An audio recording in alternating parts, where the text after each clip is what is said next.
बहुत बहुत धन्यवाद संदीप जी। आज की इस संगोष्ठी में उपस्थित मेरे गुरु स्थानीय प्रोफेसर वरयाम सिंह जी, मेरे लिए वो गुरु ही रहे बराबर। मैं रसियन का विद्यार्थी भले ही ना हुआ, वो थे, और गुरु तो गुरु ही होता है। तो professor Varyam Singh ji Russian centre के अध्यक्ष, प्रोफेसर अरुणिम बंदोपाध्याय जी, प्रोफेसर मीनू भटनागर जी, प्रोफेसर उमा परिहार जी, प्रोफेसर दास, डॉक्टर आशुतोष, डॉक्टर संदीप, और जिनका भी मैं नाम देख पाया सामने वो लोग, और सभी उपस्थित मित्रों, देवियों, सज्जनों, सचमुच ये प्रसन्नता का विषय है कि आप सबने एक महान रचनाकार पर बातचीत करने के लिए मुझे आमंत्रित किया है। दोस्तोवस्की या कोई भी बड़ा रचनाकार लिखता जरूर किसी भाषा में है, लेकिन लिख लेने के बाद वो किसी एक भाषा का नहीं रह जाता। भाषा की चौहद्दी में छोटे रचनाकार बनते हैं। भाषा की चौहद्दी में वे लोग बनते हैं जिनका आकाश छोटा होता है, जिनकी परिधि छोटी होती है। महान रचनाकार भाषा की परिधि लांघ जाते हैं, और यही कारण है कि आज मैं जो हिंदी में पैदा हुआ, जो हिंदी में ही सोचता, समझता, लिखता, पढ़ता हूं, वो दोस्तोयेवस्की पे बात कर रहा है। ये सिर्फ एक महज माध्यम है कि कोई किसी एक भाषा में लिखता है, बस इतना ही रहता है। रूसी साहित्य से जो परिचय है वो तो मेरा बचपन में हो गया था। तमाम भारतीयों की तरह मेरा भी परिचय हो गया था। हम सब जानते हैं कि 90 तक बहुत आसानी से रूसी साहित्य हिंदी में भी उपलब्ध होता था। अंग्रेजी में तो उपलब्ध था ही था, हिंदी में भी उपलब्ध होता था, शायद अन्य भारतीय भाषाओं में भी वो उपलब्ध हो जाता था आसानी से, और वो सब किताबें हम लोगों को मिलती रहीं। बाद के दिनों में रूसी कविता को जिस ढंग से प्रोफेसर वरयाम सिंह ने उपलब्ध कराया, उसके लिए हिंदी समाज बराबर ऋणी रहेगा उनका। उनसे अधिक रूसी कविता को तो किसी ने उपलब्ध नहीं कराया है। और गद्य को सोवियत संघ के जो तमाम प्रकाशक थे, उनके अलावा पीपीएच ने और अन्य लोगों ने भारत में भी बहुत सारा उपलब्ध कराया। तो रूसी साहित्य से एक तरह की आत्मीयता बनी, और वो उसी तरह की आत्मीयता है जिस तरह की हिंदी साहित्य के प्रति मेरी आत्मीयता है।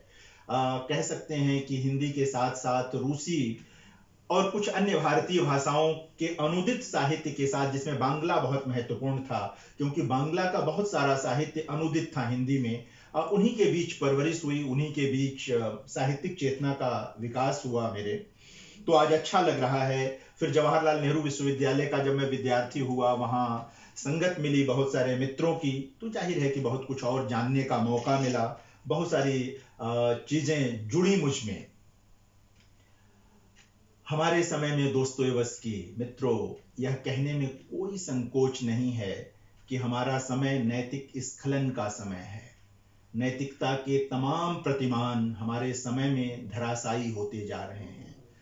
आप आज जिसको नैतिक समझ रहे होते हैं, बात कर रहे होते हैं, आने वाले दिनों में आप उसका पतन देखते हैं, लगातार देखते हैं कि उसका पतन हो रहा है। ऐसे समय में एक ऐसे रचनाकार को याद करना जो नैतिकताओं के विलोप पर चिंतित था, लगातार उसको लेकर परेशान था, सोचता था, ये चीज बहुत महत्वपूर्ण है आज की तारीख में देखने के लिए, समझने के लिए, कम से कम दोस्तोयेवस्की के समय में।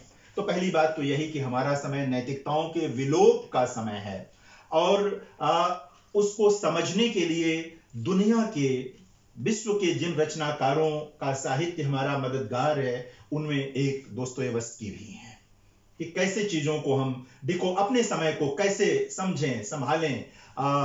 ऐसा नहीं कि दोस्तोयेवस्की का समय नैतिकता का ही समय था और वो कोई सतयुग था, ऐसा नहीं था। लेकिन वो सामंतवाद का दौर था, उसकी अभी हम बात करेंगे उस पर, उसकी अपनी मुश्किलें थीं। हमारा समय घनघोर पूंजीवाद का समय है, इसकी अपनी मुश्किलें हैं। लेकिन इसमें जो मनुष्य के आंतरिक संबंध हैं वो किस तरह विघटित हुए हैं, किस तरह भरोसा बहुत तेजी से टूटा है, ये तमाम प्रश्न बहुत महत्वपूर्ण है। और ऐसे प्रश्नों के बीच दोस्तोयेवस्की के साहित्य की ओर लौटना निश्चित तौर पर बहुत मानीखेज है, बहुत अर्थपूर्ण है। इसको हमें देखने की जरूरत है।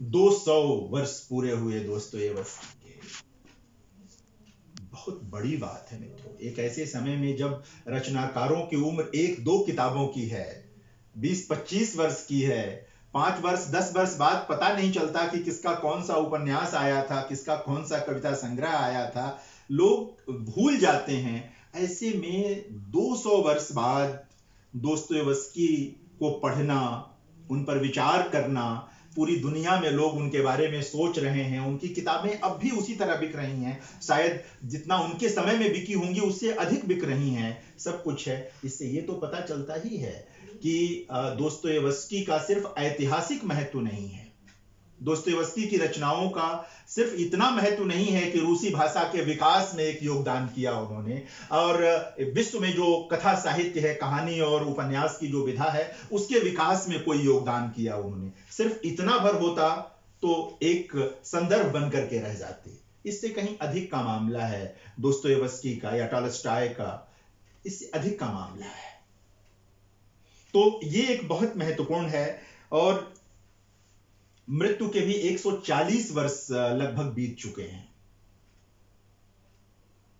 बहुत मतलब ये मैं सबसे पहले बेसिक चीजें आप लोग जानते हैं इस तथ्य को, फिर भी शेयर करना चाहता हूं कि यह बताता है कि जो 2 तरह के रचनाकार होते हैं, एक कालजीवी किस्म के रचनाकार होते हैं, एक कालजयी किस्म के रचनाकार होते हैं।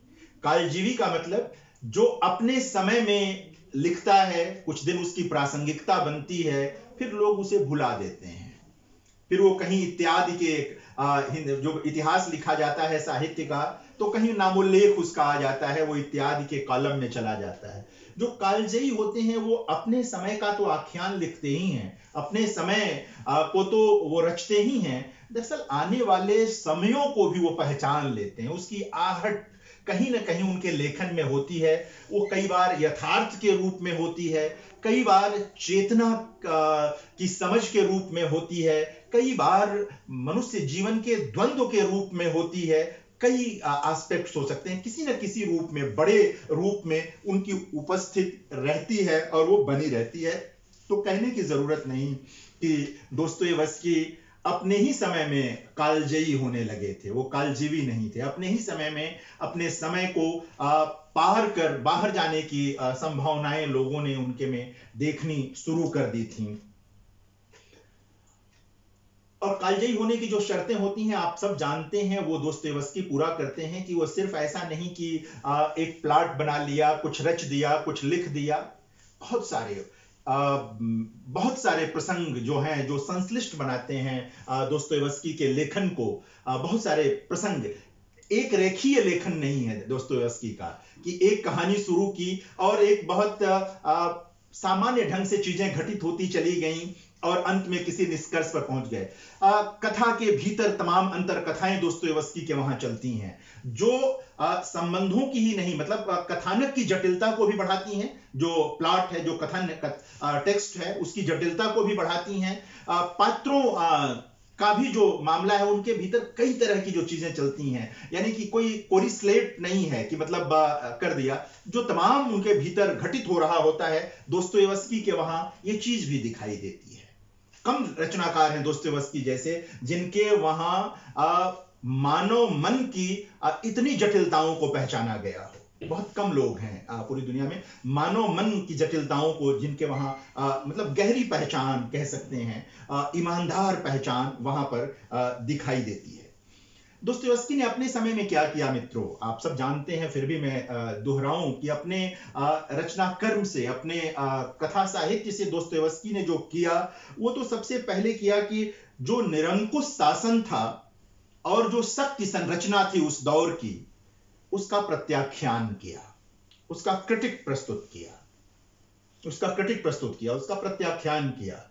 ये साहस बहुत बड़ी बात होती है। और सामंती दौर में तो, जब पूंजीवादी दौर में नहीं आ पाती है तो सामंती दौर में तो और भी बड़ी बात रही होगी। फ्यूडल एज में तो और भी बड़ी बात है कि आप जिस शासन में रह रहे हैं वहां पर आप उंगली रख सकें, उसकी आलोचना कर सकें। यही कारण है कि दोस्तोयेवस्की को हम याद करते हैं। यही कारण है कि एंगेल्स बहुत बाद में बाल्जाक की बात करते हैं। बाल्जाक के साथ भी यही है, राजशाही का समर्थन करते हुए भी वो उसके खिलाफ चले जाते हैं, दूर चले जाते हैं। दोस्तोयेवस्की के वहां आप सब जानते हैं कि वो उस ढंग से क्रांति के समर्थक नहीं थे। हालांकि जिस क्रांति की सोवियत संघ में जो क्रांति हुई उसके पहले दिवंगत हो गए थे, वो रहे नहीं थे, और उस क्रांति से उसको नहीं जोड़ना चाहिए जिस क्रांति में उनका यकीन नहीं था। इन दोनों को अलगा करके ही देखना चाहिए। तो मैं निवेदन ये कर रहा था कि जो सबसे प्रमुख और पहला काम किया कि वो जो निरंकुश शासन था, जो शक्ति संरचना थी, उसका क्रिटिक प्रस्तुत किया, उसका प्रत्याख्यान किया दोस्तोयेवस्की ने।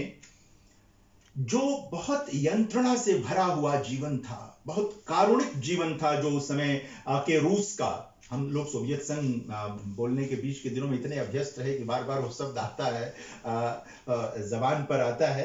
तो जो जीवन था, उस जीवन का मार्मिक आख्यान रचा उन्होंने, बहुत विश्वसनीय आख्यान रचा उन्होंने। कहीं से लगता नहीं कि वो कृत्रिम है या काल्पनिक है, क्योंकि कई बार कुछ लोगों को पढ़ते हुए लग जाता है कि ये यहाँ यथार्थ उतना नहीं है, सच की मात्रा थोड़ी कम कम है। तो ये चीज बहुत विश्वसनीय आख्यान रचा उन्होंने उसका। कुछ चीजें जो स्थायी भाव की तरह दोस्तोयेवस्की के लेखन में हैं, अवसाद है, अवसाद है। लगातार आपको दोस्तोयेवस्की के मतलब अधिकांश कृतियों में आपको ये चीज दिखेगी, अवसाद वहां दिखेगा। और ये अवसाद कोई, ये इसको उस पूरे दौर से जोड़कर देखना चाहिए, ऐतिहासिक परिस्थितियों से जोड़कर देखना चाहिए। ये व्यक्ति का डिप्रेशन नहीं है, यह उस पूरे कालखंड का डिप्रेशन है, उस पूरे कालखंड का अवसाद है, जो जिसको दोस्तोयेवस्की अपने पात्रों के माध्यम से लेकर के आते हैं। वो सिर्फ जो कैरेक्टर्स हैं, ये उनका डिप्रेशन नहीं, उनका अवसाद नहीं है, उनका दुख नहीं है। पूरे कालखंड को कहीं ना कहीं, अपने समय को अभिव्यंजित करते हैं, रेखांकित करते हैं दोस्तोयेवस्की। उसमें ये देखने की जरूरत है। घुटन तो है ही, देखिए, घुटन सामंतवाद का भी एक स्थायी सच है, घुटन पूंजीवाद का भी एक स्थायी सच है। इस तरह की व्यवस्थाएं, मनुष्य को सामंतवाद अलग ढंग से इस्तेमाल करता है, पूंजीवाद अलग ढंग से इस्तेमाल करता है। वह पूरा जो फ्यूडल एज है, उसमें सामंती दौर है, उसमें घुटन तो होनी ही है, खास करके सामान्य लोगों को, निम्न वर्गीय लोगों को, मजदूरों को, कृषकों को घुटन से कोई बचा नहीं सकता था, वो होना ही था। उसको भी रेखांकित करते हैं दोस्तोयेवस्की अपने वहां। और कोई भी बड़ा रचनाकार, कालजयी रचनाकार झूठ नहीं लिख सकता अपने समय का, इसलिए खंडित सपने हैं दोस्तोयेवस्की के वहां। सपने देखने की लालसा है, सपना देखना चाहते हैं, उदात्त रचना चाहते हैं, लेकिन अंततः पाते हैं कि जो रच रहे हैं वो खंडित सपनों का ही आख्यान रच रहे हैं। वहां सपने खंडित रूप में ही दिखाई देते हैं। और मनोविज्ञान का मामला तो है ही, वो है मनों की गहरी पहचान। बहुत बाद में लोग हुए जो मनोविज्ञान और साहित्य में इसका अध्ययन करने लगे लोग, और चीजें आई, लेकिन दोस्तोयेवस्की में वो चीज है। और इसी अर्थ में आप देखें कि वो अपने समकालीन टॉलस्टॉय से बहुत भिन्न है, कंटेम्प्रेरी है टॉलस्टॉय के, लेकिन उनसे बहुत भिन्न है। टॉलस्टॉय भी उतना ही, कितनी बड़ी बात है कि एक भाषा में एक साथ दोस्तोयेवस्की और टॉलस्टॉय जैसे लोग लिख रहे हैं। ये मतलब ये चमत्कार की तरह है, इसको अगर सामान्य भाषा में कहें तो ये चमत्कार है। दुनिया में कथा साहित्य पर कोई बात इन दोनों के बिना आप नहीं कर सकते, और दोनों एक समय में हो रहे हैं। आप अगर विश्व के कथा साहित्य का जिक्र करें तो आप कैसे करेंगे टॉलस्टॉय और दोस्तोयेवस्की के बिना? दोनों एक समय में रच रहे हैं। और टॉलस्टॉय की रुचि भी थी, ऐसा लोग रेखांकित करते हैं दोस्तोयेवस्की के लेखन में। हालांकि मैं बहुत नहीं जानता कि इन दोनों के बीच में कितनी अंतरंगता थी और कितनी दोस्ती थी, मैं ये नहीं जानता, बहुत मेरे पास इसका प्रमाण नहीं है। लेकिन ये तो है मिला कि टॉलस्टॉय की रुचि थी दोस्तोयेवस्की के लेखन में, वो उन्हें गंभीरता से देखते थे। जाहिर है कि अच्छा लेखक ही अपने समय में भी मानते होंगे। अक्सर समकालीन एक दूसरे समकालीन को अच्छा लेखक नहीं मानते हैं। ये प्रतिस्पर्धा हर भाषा में होती है, हर कालखंड में होती है। तो टॉलस्टॉय और दोस्तोयेवस्की में भी शायद रही हो, मैं नहीं जानता। तो ये चीज रहा। एक चीज और भी देखें कि इतनी मोटी मोटी कृतियों का लेखक, पहले छोटे छोटे लिखे, फिर इतने बड़े बड़े उपन्यासों का लेखक, कुल उम्र 60 वर्ष के आसपास मिलती है इस लेखक को। बहुत छोटा हो, मतलब आज के तरीके से देखें, उसमें भी कई तरह के रोग, देश छोड़कर जाने का मसला, कर्ज में डूबे रहने का मसला, यानी जीवन यापन को कोई सुदृढ़ व्यवस्था दोस्तोयेवस्की के आरंभिक जीवन से लेकर मुझे लगता है कि बहुत बाद तक नहीं थी उनके जीवन में। फिर भी लगातार उदात्त सृजन, महान सृजन की ओर बढ़े दोस्तोयेवस्की, ये एक बड़ी चीज है। एक चीज का और असर उनके जीवन पर जरूर पड़ा, ऐसा कुछ लोगों ने रेखांकित किया है कि उनके पिता के साथ काम करने वाले मजदूरों ने ही उनके पिता की हत्या कर दी थी। तो कहीं ना कहीं जो है दोस्तोयेवस्की के ऊपर इसका भी असर तो रहा ही होगा। मन तो मनुष्य का ही होता है, वो चीज कहीं ना कहीं रही होगी। यह एक बड़ी चीज है। वो अपनी पत्नी पर बहुत मतलब एक तरह से डिपेंडेंट थे, लेकिन पत्नी का भी निधन हो गया, पहली पत्नी का। 2 विवाह किए उन्होंने। प्रसंग बस मैं सिर्फ बता रहा हूं इसे, कि कैसे इससे उनकी रचना प्रक्रिया बनी होगी। दूसरी पत्नी ने, जो कि उनसे पर्याप्त छोटी थी, संभवतः 23-24 वर्ष छोटी थी, उन्होंने दोस्तोयेवस्की जिस रूप में हम लोगों के पास हैं, वो उसी महिला के कारण है। उस महिला ने दोस्तोयेवस्की के रचना संसार को एक तरह से सुरक्षित किया, बचाया। बहुत सारा जो अप्रकाशित रह गया था उसे प्रकाशित कराया। अन्ना स्नित्किना, बहुत टेढ़े टेढ़े नाम होते हैं भाई, उच्चारण बहुत मुश्किल होता है, उच्चारण बहुत मुश्किल होता है। तो उन्होंने ये जो है किया। और मतलब हम लोग देखिए दोस्तोयेवस्की, हम लोगों को बड़ा कृतज्ञ होना चाहिए ऐसे लोगों का, जो लोग ऐसे रचनाकारों को बचा लेते हैं। तो जो दोस्तोयेवस्की की दूसरी पत्नी थी, उनका ऋणी तो पूरे विश्व को होना चाहिए कि जिस रूप में दोस्तोयेवस्की हमारे पास हैं, सब विपुल उनका लेखन है, ये उस महिला के कारण है। तो ये एक मूल चीज में रखना चाहता था आपकी ओर। एक बात और भी है जो आती है विमर्श के दौर में। मार्क्सवाद का वो दौर तो नहीं था दोस्तोयेवस्की के समय में। वो धर्म की ओर झुके हुए व्यक्ति थे, ईसाइयत की ओर झुके हुए व्यक्ति थे। और कई बार उनके लेखन से ऐसा आलोचकों ने रेखांकित किया है, समझना चाहा है, कि शायद उन्हें लगता था कि जो दुख से मुक्ति है, जो तमाम चीजों से मुक्ति है, वो ईसाइयत की शरण में जाकर मिलेगी। बहुत सारे लोगों को ऐसा लगता रहा है, दुनिया भर के रचनाकारों को ऐसा लगता रहा है। दोस्तोयेवस्की अकेले नहीं है इस मामले में कि उन्हें मतलब कोई मूल्य निर्णय दे दिया जाए उनको लेकर के। तो ये चीज की ईसाइयत की ओर वो झुके हुए हैं, लेकिन एक द्वंद्व है। कई बार वो धर्म की आलोचना भी करते हैं, कई बार उन्हें लगता है कि वहां भी दिक्कतें हैं, समस्याएं हैं। यानी मैंने जो शुरू में कहा था कि एक रैखिक नहीं है लेखन दोस्तोयेवस्की का। वो अपने ही तमाम चीजों पर प्रश्न और प्रतिप्रश्न करते हैं, ईसाइयत की ओर झुकते भी हैं और धर्म को भी कटघरे में खड़ा करते हैं। धर्म को निरापद नहीं छोड़ देते कि यहां जाकर सब अच्छा ही अच्छा है। तो एक गहरा द्वंद्व, मतलब अपने जीवन में भी, अपने थिंकिंग में, अपने सोच में भी दोस्तोयेवस्की के वहां लगातार चलता रहता है। ये एक चीज है। अच्छा देखिए कि जो लोग भी दुख से मुक्ति की तलाश करते रहे हैं, वो लोग धर्मों की शरण की तरफ जाते रहे हैं। महान महात्मा बुद्ध हमारी अपनी पृथ्वी पर अंततः एक नए धर्म की ओर तो गए ही, वो नहीं गए। बाद में लोगों ने एक बुद्धिज्म को धर्म तो बना ही दिया, एक सेक्ट तो बना ही। बुद्ध भी दुख से मुक्ति ही तलाश रहे थे और चाहते थे। दोस्तोयेवस्की भी अपने ढंग से यही चाहते हैं कि सृष्टि में, दुनिया में, इस धराधाम पर, इस पृथ्वी पर दुख न रहे। लेकिन ये किसी लेखक के वश में तो नहीं है कि दुख को समाप्त कर दे। वो उस पर विचार कर सकता है, उससे संघर्ष कर सकता है। जाहिर है कि अवसाद में जाने के कारण भी, या उनके तत्वों की पहचान भी इन्हीं वजहों से है कि दोस्तोयेवस्की लगातार दुख को लेकर परेशान है कि कैसे चीजें रहें। धर्म की शरण में जाते हैं, फिर उनको लगता है नहीं, कला जो है वही शायद मार्ग दे देगी, ये जो आर्ट फॉर्म है, जो लिटरेरी फॉर्म है, शायद यहां से भी कुछ रास्ता मिल सकता है। इस ओर भी आते हैं दोस्तोयेवस्की, यानी लगातार एक संघर्ष उनके भीतर है। दोस्तोयेवस्की को पढ़ते हुए, आप सबने मुझसे अधिक पढ़ा है दोस्तोयेवस्की को, आप पढ़ते हुए कई बार लगेगा कि वो राजतंत्र के करीब जा रहे हैं, वो राजतंत्र के समर्थक जान पड़ते हैं, लेकिन अचानक किसी दूसरी कृति में जाकर, और कई बार तो एक ही कृति के भीतर भी ये मिलता है कि उन्हें लगेगा कि वो जो एलीट क्लास है, जो अभिजन वर्ग है, उसकी आलोचना भी करने लगते हैं। राजतंत्र होगा तो अभिजन होंगे, सामंत होंगे, आप उनके बिना नहीं रह सकते। तो यह एक द्वंद्व है कि एक तरफ राजतंत्र भी रहे और अभिजन न रहे, यह हो नहीं सकता। यह एक जो गहरा द्वंद्व है वो दोस्तोयेवस्की के वहां है। भाई, राजतंत्र नहीं होगा तो अभिजन नहीं होंगे, राजतंत्र होगा तो अभिजन होंगे। पूंजीवाद ने एक नए ढंग का अभिजन बनाया, एक नया अभिजात्य वर्ग है पूंजीवाद के दौर में भी, तब भी था।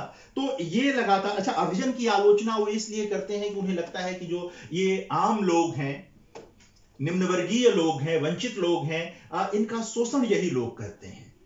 दुख जो इनके जीवन में है वो बाया राज, मतलब ये अभिजन आता है तो अभिजन को खत्म करेंगे तो नहीं, मूल चीज तो राजतंत्र में है, मूल समस्या तो राजतंत्र में। और ऐसा नहीं कि इसको नहीं समझ रहे हैं दोस्तोयेवस्की, वो इससे संघर्ष करते हैं, लगातार एक तड़प, लगातार एक बेचैनी उनके वहां इसको समझने में दिखेगी। हमारे वहां बहुत बाद में, दोस्तोयेवस्की के बहुत बाद में, महात्मा गांधी भी तो यही तलाश रहे थे। महात्मा गांधी भी तो यही सब चीजें तलाशने की कोशिश कर रहे थे। किस हद तक महात्मा गांधी सफल हुए, सारी चीजें हुई, हम सब परिचित हैं उससे, लेकिन महात्मा गांधी भी कहीं ना कहीं उस ओर जा रहे थे। कोई भी उदात्त चित्त का व्यक्ति, कोई भी बड़ा व्यक्ति जिसके लिए मतलब मनुष्य महत्वपूर्ण है, प्रकृति महत्वपूर्ण है, वह बेचैन होगा इन प्रश्नों को लेकर। वो दोस्तोयेवस्की हो, वो महात्मा बुद्ध हो, वो महात्मा गांधी हो, या कोई भी, वो परेशान होंगे। तो ये चीज लगातार दिखाई देती है, जो मैं जोड़ना चाहता था, मतलब कि इस बातचीत में चीजें आए। संश्लिष्टता, जिस ओर मैं शुरू में कह रहा था कि जो संश्लिष्टता है दोस्तोयेवस्की के कथानक में, उनकी रचनाओं में, उस कारण बहुस्तरीयता आई है, अर्थ की बहुस्तरीयता आई है। आप सब जानते हैं कि दोस्तोयेवस्की के कई आलोचक हुए हैं। कुछ लोगों ने उन्हें मार्क्सवाद की ओर खींचने की कोशिश की है, उनकी रचनाओं को मार्क्सवादी ढंग से व्याख्यायित करने की कोशिश की है। कुछ लोगों ने उससे अलग कोशिश की है। कुछ ने इन दोनों के बीच दोस्तोयेवस्की की जो वास्तविक अवस्थिति बनती है उस ओर भी इशारा किया है। मैं थोड़ी थोड़ी बातें उस ओर लेकर के चलूंगा।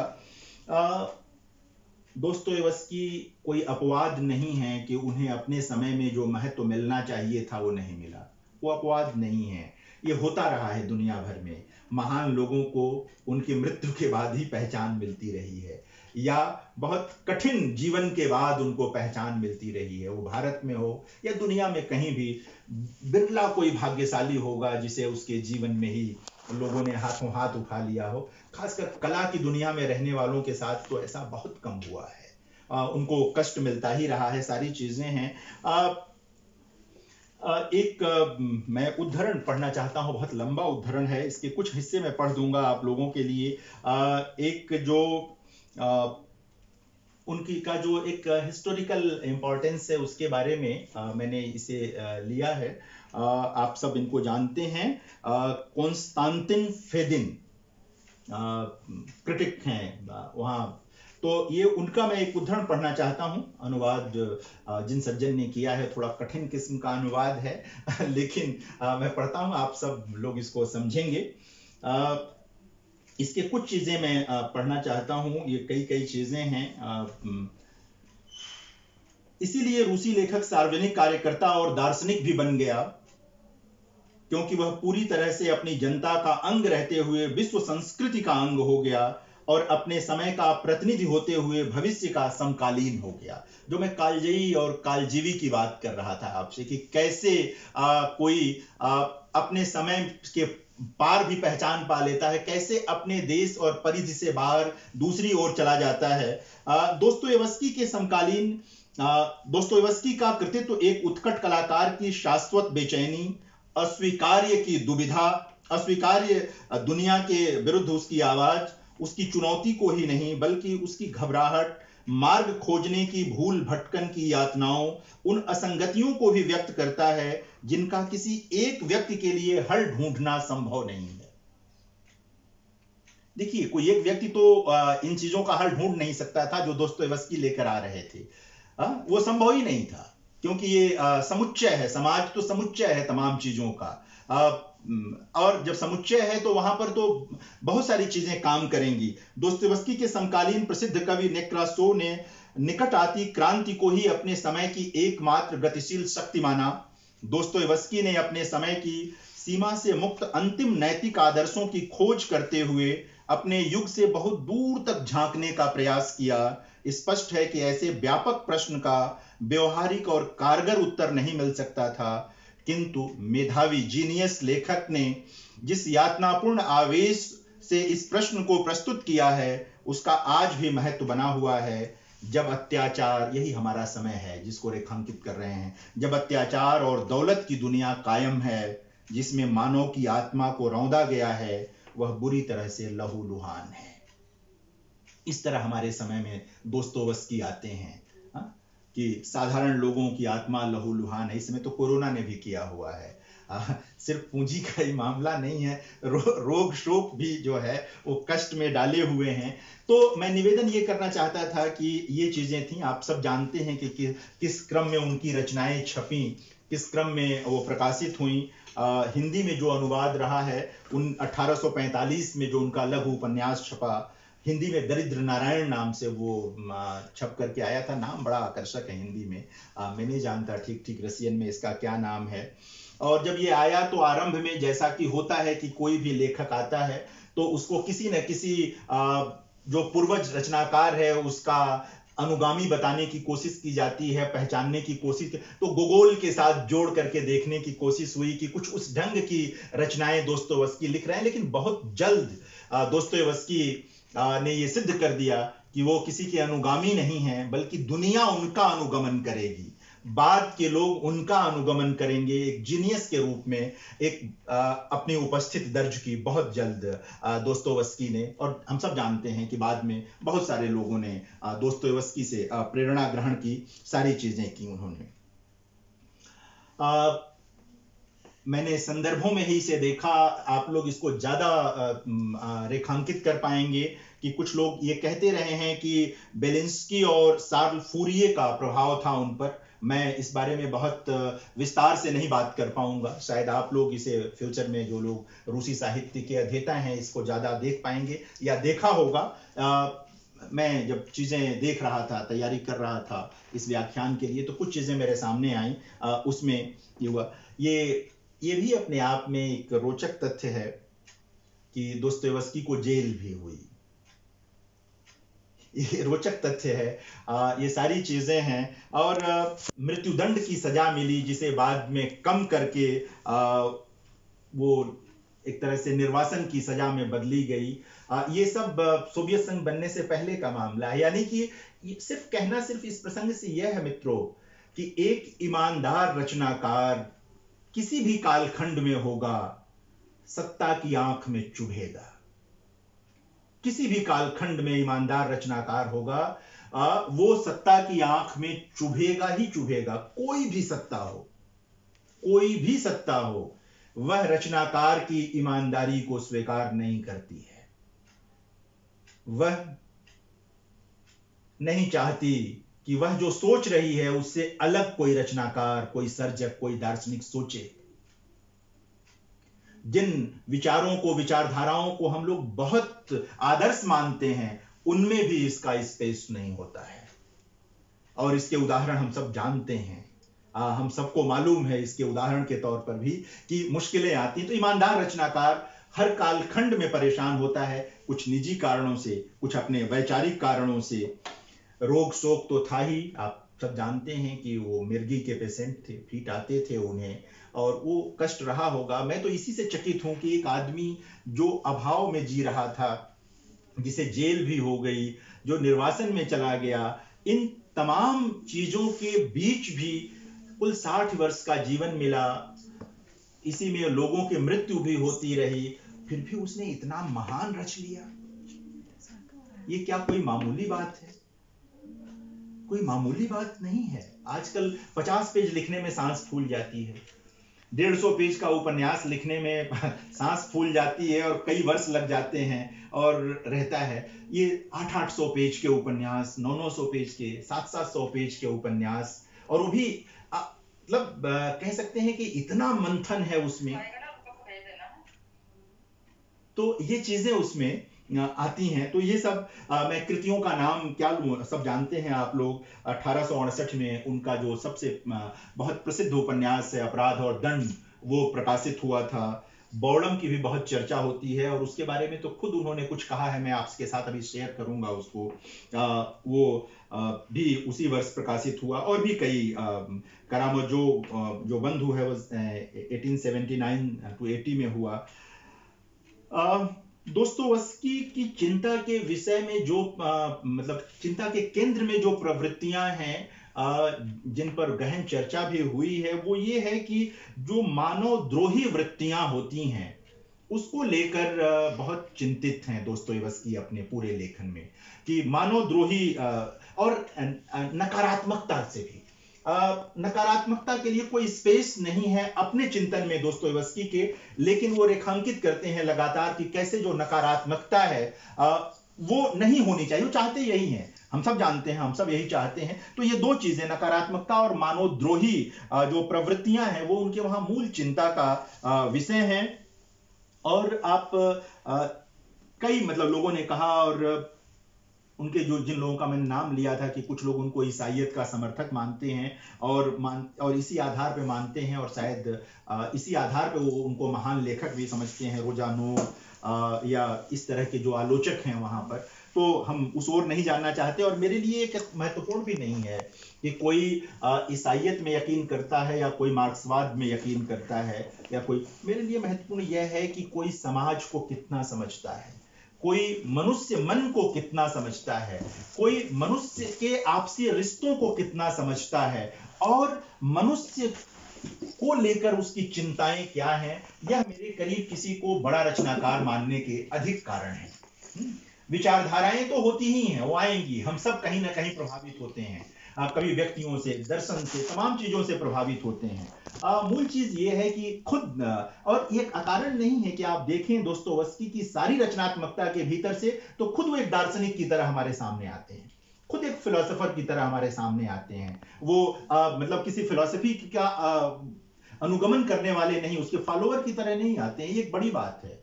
हाँ, ये बड़ी चीज है। जैसे प्रेमचंद की व्याख्या के संदर्भ में भी मैं अक्सर निवेदन करता हूं लोगों से कि प्रेमचंद को गांधीवाद, मार्क्सवाद या तमाम चीजों से जोड़कर न देखें। इन सबका प्रभाव लेते हुए भी प्रेमचंद खुद अपना रास्ता बनाते हैं हिंदी में, एक अपना दर्शन लेते हैं। तो कोई भी दुनिया का बड़ा रचनाकार, इस तरह का रचनाकार जिस पर हम 200 वर्ष बाद उसके जन्म के बात कर रहे हैं, उसकी मृत्यु के लगभग 150 वर्ष यानी 140 वर्ष हो गए, उस पर बात कर रहे हैं, तो ये एक बहुत महत्वपूर्ण चीज है, ये देखने की चीज है। कुछ लोगों ने इनको अस्तित्ववादी विचार के पुरखे के रूप में भी देखा है। इनके वहां कुछ उसके मतलब क्या कहेंगे, सूत्र देखे हैं, किरकेगार्ड वगैरह के साथ मिला करके देखने की कोशिश की है। और है भी, देखिए, जहां अवसाद होगा, जहां ये जो कुछ प्रवृत्तियां जो दोस्तोयेव्स्की में हैं, वो तो अस्तित्ववादियों के वहां आती हैं। बाद में आप जब जयापाल शास्त्र को पढ़ते हैं या कामू को पढ़ते हैं, तो कई चीजें लगेगा कि कुछ उस तरह का क्या कहेंगे परिवेश और तमाम चीजें दोस्तोयेव्स्की के वहां भी है, और उन लोगों से बहुत पहले है। तो ये लोग अपने मतलब पूर्वज के रूप में ढूंढने की कोशिश करते हैं, और बाद में आई परंपराएं ये काम करती ही हैं कि वो अपने स्रोत कहीं ना कहीं तो ढूंढने की कोशिश करती हैं, अपनी जगह पाने की कोशिश करती ही हैं। तो अगर अस्तित्ववादियों ने दोस्तोयेव्स्की की ओर रुख किया और उन्हें अपने घराने से जोड़ने की कोशिश की, तो ये कुछ अप्रत्याशित नहीं है, कोई अलग चीज नहीं है। मैं कह रहा था कि कुछ लोगों ने मार्क्सवाद, लुनाचास्की वगैरह ने जो है इनको मार्क्सवाद के करीब लाने की कोशिश की और उस ढंग से व्याख्या करने की कोशिश की है। उपलब्ध हैं ये सारी किताबें, आप लोग हमसे ज़्यादा जानते हैं उसके बारे में, मैं उस ओर ज़्यादा बातचीत नहीं करूँगा। लेकिन और ये सही है कि अगर किसी एक रूप में दोस्तोयेवस्की को आज मैं अपने समय में याद करना चाहूँगा, तो एक महान मानवतावादी लेखक के रूप में याद करना चाहूँगा। एक महान मानवतावादी जिसकी सारी मतलब जिसका सारा लगाव ही मनुष्य के प्रति है। वो सब कुछ मनुष्य के लिए चाहता है, सब कुछ मनुष्य के लिए चाहता है। तो एक महान मानवतावादी के रूप में मैं उन्हें देखना चाहूँगा। और कुछ लोगों ने रेखांकित किया है और ठीक रेखांकित किया है कि जो अंतर्दृष्टि थी दोस्तोयेवस्की के पास, वो ऐसा दूरबीन थी जिससे उन्होंने अपने समय के पार भी देख लिया। ये एक बड़ी बात है। एक चीज अंतर्दृष्टि, वो बहुत बड़ी चीज है। उसके बिना कोई लेखक नहीं हो सकता, सर्जक नहीं हो सकता। और जिसकी अंतर्दृष्टि जितनी गहरी होती है, वो जाहिर है कि उतना उदात्त महान सृजन कर पाता है। जिसकी अंतर्दृष्टि गहरी नहीं होती है, वो कुछ उथला उथला रच के चला जाता है, कुछ रूमानियत रच के चला जाता है। रूमानियत जब मैं कह रहा हूं तो इसको बहुत खराब मत मान लीजिएगा। रूमानियत एक बड़ी चीज भी है, उसका बड़ा सकारात्मक उपयोग भी होता है और नकारात्मक उपयोग भी होता है। कई लोगों की चीजें हैं। एक दो चीजें और भी मैंने कुछ उदाहरण नोट किए थे कि किस तरह से चीजों को देखा जाए और किया जाए। मैं उन उदाहरणों को छोड़ना चाहता हूं। कई चीजें हैं इसमें। इन उदाहरणों में मैंने ये देखा था कि जैसे एक जो आपके वहाँ हैं कि जो बोरोंस्की हैं, उन्होंने बहुत विस्तार से जो विचार किया है इनके बारे में, दोस्तोयेवस्की के बारे में, उनमें से थोड़ा सा हिस्सा मैं सिर्फ एक 4-5 लाइनें पढ़ता हूं आपके लिए। किंतु अपनी धारणाओं में विकृत इस संसार से घिरा मानव भी अपनी स्मृति में संसार के सच्चे अविकृत बिंब बनाए रखता है, जो कभी कभी बहुत पहले देखे धुंधले सपने जैसे ही होते हैं। सभी बाधाओं को लांघते हुए वे मानव चेतना में उभर आते हैं। अपने बचपन और तरुणावस्था की बदौलत वह उनके बारे में जानता है। जीवन के विशिष्ट असाधारण क्षणों में, सामाजिक जीवन के कालों में ये बिंब उसकी आंखों के सामने घूम जाते हैं। जो मैं कह रहा था कि अपने बचपन और तमाम चीजों की स्मृतियां, इन अछूते ज्वलंत बिंबों की याद में व्यक्ति व्यथित होता है। उनके बारे में वह किंवदंतियां, गाथाएं, गीत, उपन्यास और कथा कहानियां रचता है। सच्ची कला कभी कभी सचेतन और बहुधा अवचेतन रूप से ही सदा संसार के इन बिंबों को पुनः पाने और प्रस्तुत करने की चेष्टा करती आई है। यही कला का प्रमुख मर्म और प्रयोजन है। दोस्तोयेवस्की ने भी यही किया। दोस्तोयेवस्की के वहां भी ये चीजें हैं। जो चीज अपनी मृत्यु से 9 वर्ष पहले दोस्तोयेवस्की ने का एक कथन है, मैं पढ़ रहा हूं आपके लिए, कि तमाम व्यर्थता के बावजूद मैं जीवन से गहन प्यार करता हूं। मैं जीवन की खातिर जीवन से प्यार करता हूं और मैं गंभीरता पूर्वक नए सिरे से अपनी जिंदगी शुरू करने के बारे में सोच रहा हूं। यही मेरे, और कुछ और पंक्तियां हैं, यही मेरे चरित्र की, शायद मेरे कृतित्व की भी मुख्य चीज है। ये उनका अपना कथन है। और इसी क्रम में आगे वो एक और कथन में उनका पढ़ता हूं कि मैं अपनी शताब्दी की संतान हूं। ये बहुत बड़ा वाक्य है कि वो कह रहे हैं कि मैं अपने समय का ही हूं। मैं अपनी जिस सेंचुरी में पैदा हुआ, मैं उसी की संतान हूं, इसलिए उसकी त्रासदी, उसका दुख, उसका सुख जो भी है वो साथ है। मैं अपनी शताब्दी की संतान हूं, आज तक अविश्वास और संदेह की संतान हूं और यहां तक कि अपने मृत्यु पर्यंत यही बना रहूंगा। मैंने यह विश्वास करने की तृषित कामना की कीमत कितनी भयंकर यातना के रूप में चुकाई है, और जितना ही मैं इसके विरुद्ध तर्क पाता हूं, उतना ही यह विश्वास मेरी आत्मा में और मजबूत होता जाता है। कोई बड़ा से बड़ा रचनाकार भी अंततः मनुष्य ही होता है, और जब वो अपने बारे में बात करता है, अपनी चीजों के बारे में बात करता है, तो वो हमें बिल्कुल अपने जैसा लगता है। लगता है कि एकदम ऐसे ही है। जैसे मैं आपको हिंदी से एक उदाहरण दूं कि राम की कथा से आप सब परिचित हैं। अलग अलग कवियों ने राम की कथा को अपने ढंग से लिया है। हिंदी के आधुनिक युग के एक बड़े कवि हुए हैं सूर्यकांत त्रिपाठी निराला।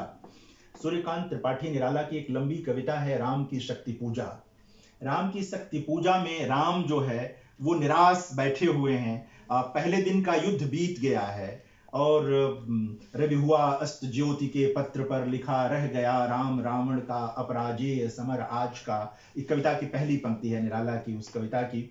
और पहले दिन रावण की सेना विजयी हो गई है, राम की सेना हार गई है। राम उदास बैठे हैं, कुछ भी सूझ नहीं रहा है। उसमें वो एक तरह से विलाप के स्वर में कह रहे हैं कि धिक जीवन जो पाता ही आया विरोध, धिक साधन जिसके लिए किया सदा ही शोध, जानकी हाय उद्धार प्रिया का हो न सका। उनको लगता है कि सीता को मुक्त कराना संभव नहीं है। हम सब राम को ईश्वर के रूप में जानते हैं, अपार शक्ति के रूप में जानते हैं, लेकिन कवि के वहां जब वो आते हैं तो लगता है कि उनको लगता है कि सीता को मैं रावण से मुक्त नहीं करा पा। और उस क्षण लगता है जैसे राम हम लोगों की तरह के व्यक्ति हैं, जैसे हम निराश हो जाते हैं, हम हताश हो जाते हैं। उनका जो देवत्व है वह एक मनुष्य में आ जाता है। तो ये बड़े रचनाकार जो दोस्तोयेवस्की जैसे हैं, जिनको पढ़ते हुए हम एक विशाल फलक पर चले जाते हैं, जब उनके निजी जीवन की चीजें, उनकी अपनी कुछ टिप्पणियां अपने बारे में पढ़ते हैं तो लगता है कि अंततः एक मनुष्य तो मनुष्य ही होता है, उसे उसी तरह संघर्ष करना पड़ता है जैसे हम सब करते हैं, और उसी बीच से जो बातें हैं वो मार्ग निकालता है, राह निकालता है। और यही जीनियस होना है, यही चीजें हैं कि इतनी क्षुद्रताओं के बीच रह करके भी, इतनी असमानताओं के बीच रह करके भी कोई कैसे उदात्त रच लेता है, कोई कैसे बड़प्पन की कोई तस्वीर बना लेता है, बड़प्पन की का कोई बिंब रच लेता है। ये कोई मामूली बात तो नहीं ही है। कितनी देर और बात करें हम? 5-7 मिनट? जी सर, आप चाहें तो ज्यादा समय ले। नहीं, आप लोगों का भी समय है और वो सारी चीजें हैं। क्या है ना कि किसी को उतना ही सताइए जितने में काम चल जाए। समझ रहे हैं? ज्यादा मैंने बहुत सारी चीजें नोट की हैं, बस थोड़ा बाख्तिन की बात करके मैं खत्म करूंगा, क्योंकि बाख्तिन के बिना दोस्तोयेवस्की पर कोई बातचीत का मतलब नहीं बनता है। वो उनके सबसे बड़े अध्येता हैं, बहुत सलीके से उन्होंने उनको रखा है। तो थोड़ी सी बातचीत में 2-4 मिनट में करके उनकी ओर बढ़ूंगा। मित्रों, एक बात जो मैं विशेष तौर पे कहना चाहता था वो कि दोस्तोयेवस्की सामंतवाद की पतनशीलता और पूंजीवाद के उत्थान के कठिन संघर्ष वाले युग के संधि स्थल के एक तरह से सर्जक हैं। बहुत तेजी से सामंतवाद का पतन होने लगता है, पूंजीवाद आ रहा हो, उस संध्या स्थल पर एक चीज बीत रही है, दूसरी चीज आ रही है। जो बीत रही है उसके जो कह सकते हैं नकारात्मक सकारात्मक तत्व हैं वो हैं, जो आ रही है उसको लेकर के बहुत सारे अंदेशे हैं, बहुत सारी चीजें हैं। इस अवस्थिति पर, इस संधि स्थल पर दोस्तोयेवस्की अपना सृजन संभव करते हैं। तो ये एक बहुत महत्वपूर्ण चीज है, और यही कारण है कि मार्क्सवादी बहुत आसानी से उन्हें अपनी ओर ले लेते हैं। यही कारण है कि जो कुछ ईसाइयत या धर्म में आस्था रखने वाले लोग हैं वो भी ले लेते हैं, क्योंकि संधि स्थल पर खड़े व्यक्ति की दो भुजाएं हैं एक तरह से, एक भुजा इस तरफ है, एक भुजा इस तरफ है, और इस भुजा को दिखाकर कोई पूरा का पूरा उधर का कर दे, एक भुजा दिखा के कोई पूरा इधर का कर दे। हुआ नहीं पूरा, लेकिन होता ऐसा ही है कि संधि स्थल पे खड़े व्यक्ति की भुजाएं ही काटते रहते हैं लोग कि ये हमारा हुआ, ये हमारा हुआ, और मुकम्मल देखने की जरूरत होती है। शायद वो ज्यादा काम का होता है, साहित्य के भी और समाज के भी।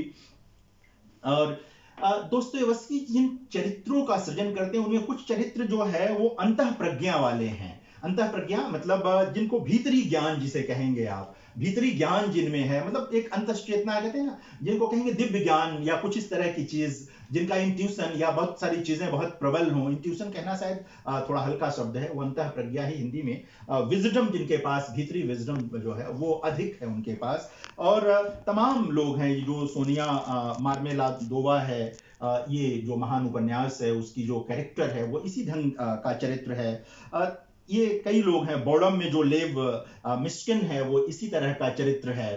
तो ये इस तरह की जो चीजें हैं वो लेकर के आना है। बॉडम के बारे में खुद दोस्तोयेवस्की ने कुछ बातें की हैं, मैं उसको छोड़ता हूं, समय का मामला है, कभी फिर मौका मिला तो हम उस पर चर्चा करेंगे।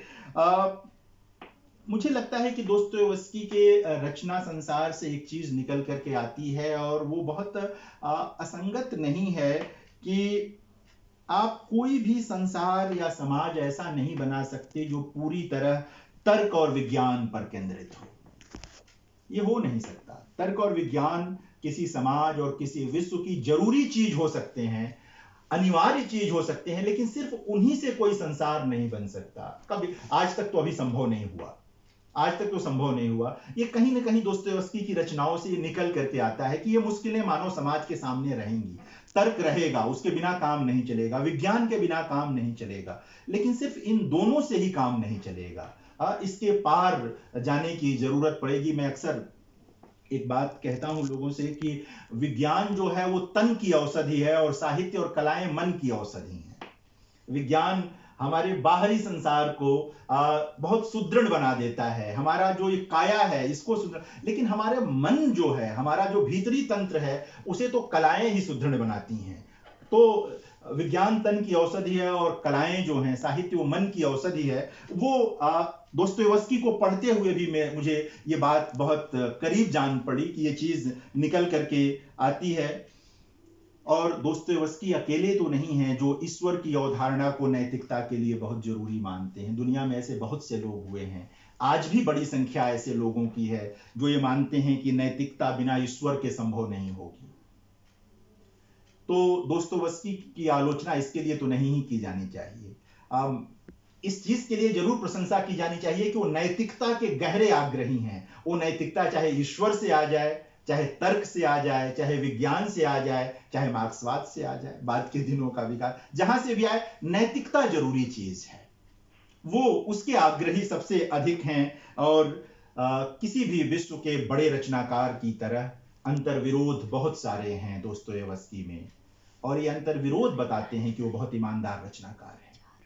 जो खांचे में बंधा हुआ रचनाकार होता है, जो एक निश्चित सांचे में लेखन करता है, उसके वहां अंतर्विरोध नहीं दिखाई देते।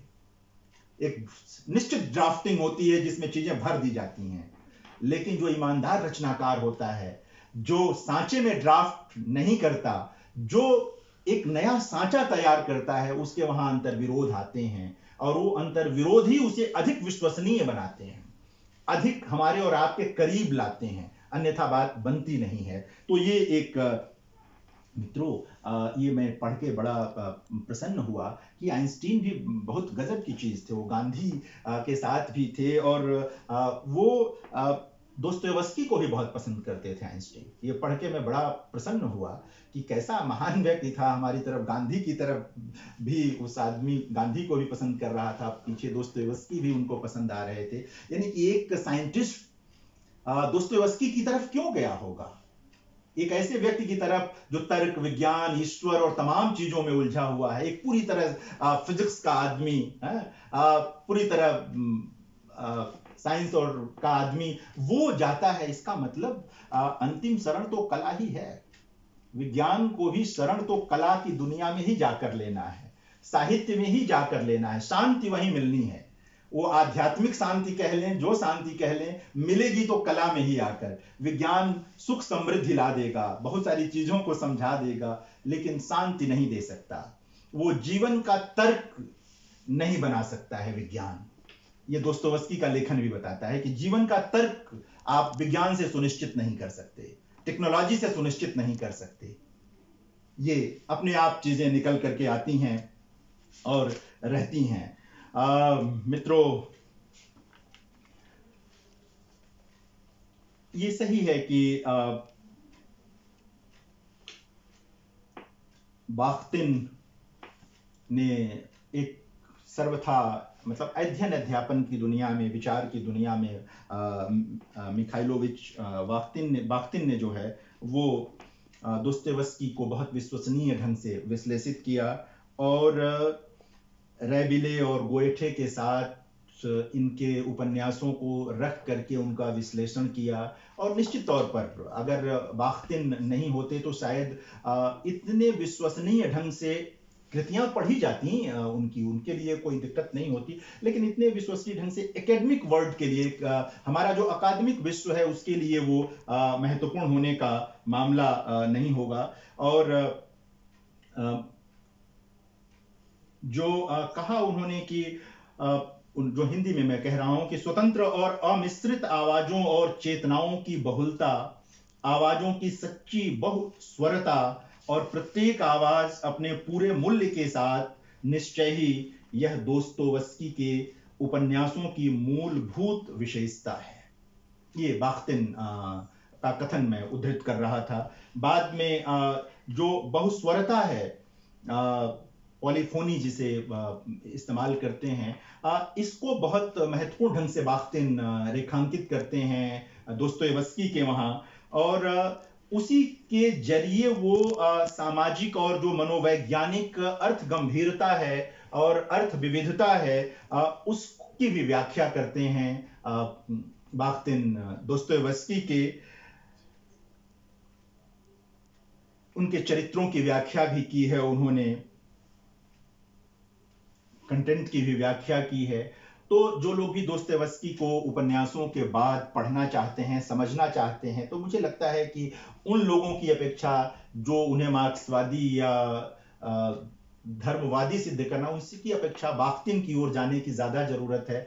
बाख्तिन का जो विश्लेषण है दोस्तोयेवस्की को लेकर के, उसे देखने की जरूरत है। बल्कि एक तरह से देखें कि बाख्तिन का जो पूरा उपन्यास सिद्धांत विकसित हुआ है, वो उसके केंद्र में दोस्तोयेवस्की की रचनाएं हैं। होता भी यही, देखिए, आलोचक अपना कुछ लेकर नहीं आता है। हर आलोचक के सिद्धांत विवेचन के केंद्र में कोई ना कोई कवि या उपन्यासकार आता ही आता है और उसी से वो प्रेरणा ग्रहण करता है। तो एक तरह से बाख्तिन को बाख्तिन बनाया दोस्तोयेवस्की जैसे उपन्यासकारों ने, और दोस्तोयेवस्की के लिए सौभाग्य की बात थी कि उनकी ठीक व्याख्या करने के लिए बाख्तिन जैसा एक अध्येता आ गया।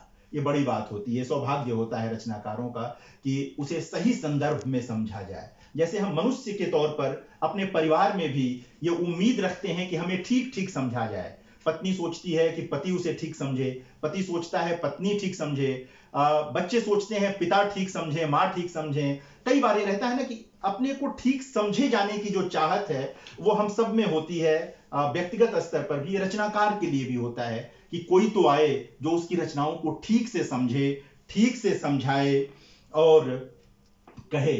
तो मित्रों, नहीं कह सकता कि किस किस रूप में, लेकिन दोस्तोयेवस्की जैसे लोगों का प्रभाव तो मुझ पर भी है, आप पर भी होगा, बहुतों पर है, अलग अलग ढंग से है। आज आप सबने मुझे यह अवसर उपलब्ध कराया कि मैं दोस्तोयेवस्की के बारे में कुछ बातें कर सकूं, कुछ अपने विचार आपके साथ बांट सकूं। इसके लिए मैं बहुत आभारी हूं।